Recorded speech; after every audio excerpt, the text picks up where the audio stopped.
تەوەری سەرەکی باسەکەمان لەو کۆبوونەوەیە باسی ئەو کێشانەی بەغدا بوو کاتۆتە پێشەوە بۆ هەڵوێستی کورد و هەڵوێستی بزوتنەوەی گۆڕانوێژێتی نیشتیمانی کوردستانمان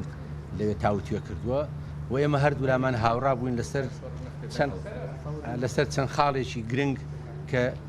بە کورتی کە باسی بکەم ئەوانەیە ئێمە پێداگریمان لەسەر ئەوە کردووە کە دەبێت ئێمە لە بەغدا وەک کورد وەکو نەتەوەی دووەم لە عێراق ئێمە شەریک بین لە حکومڕانی عێراق لە بڕیاری سیاسی لە حکومڕانی هەموو دام و دەستگاکانی عێراق. خاڵی دووەم ئەوەیە کە ئێمە پێداگریمان لەسەر ئەوە کردووە کە ئێمە پشتیوانی لە هەموو هەنگاوێکی چاکسازی دەکەین لە هەر شوێنێک بنرێ و لە عێراقیش هەر هەنگاوێکی چاکسازی بەرەو خزمەتکردنی هاوڵاتیانی عێراق و خەڵکی عێراق بەگشتی و خەڵکی کوردستانیش ئێمە دەستخۆشی لەکەین. ئەوەی پەیوەندی بە دروستکردنەوەی کابینەی نوێوە هەیە باسی ئەومان کردووە ئەگەر گۆڕانکاریەکان شامیل بێت و هەموو وەزارەتەکان بگۆڕێن ئەوە ئێمەش وەکو لایەنە سیاسیەکانی کوردستان هەر لایەنە لەو پشکەی کە بەری کەوتووە کاندید پێشکەش بکات بۆ پڕکردنەوەی ئەو وەزیرەی کە لاچێت بەڵام لە هەمان کاتدا ڕەچاوی ئیستیقاقی ئینتیخابی ئەو لایەنە سیاسی کوردستانیانەش بکەین کە لە بەغدان و لە کابینەی حکوومەت لەوەتەواتە لە وەزارەتە نین و دەستخۆشیشمان لە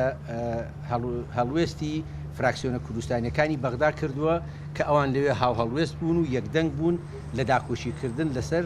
مافە دەستوریەکانی خەڵکی کوردستان و لەسەر پشتی کورد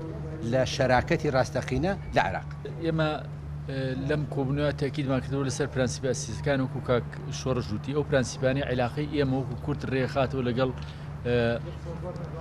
دەوڵەتی فیدرالیە لەوانە دەستور و شەراکەتی حەقیقی و مەبدەئی تەوافۆق و میکانیزمەکەشی ئەوەیە کە بێ کورد لە قەراری سیاسیە لە وڵاتەیە لە هەموو جوگەکانە بەشداری شەریکی ڕاستەقینە بێ و کاریگەری گەورەی هەبێ وەکو نەتەوەی دووهەم نەتەوەی گەورەی دووهەم لە عێراقا و کە هاتی سەر پشکەکان ئەو لە سەدا بیستەی باس کراوە کە زەمانەتی مشارەکەی حەقیقی لە ڕووی بەشەریەوەکە پارێزراو بێ و لە ڕووی نەوعیشەوە ئەو وەزارەتانی کە بەر کوردەکەوێت ئێستاخاغی ڕاستەقینەی کورد بێ وەکو نەتەوەی دووهەم. ئێمە لەسەر نیازەکان ئیش ناکەین لەسەرەوە ئیشەکەین پێویستمان بۆیە وەکو کورد بەرەی خۆمان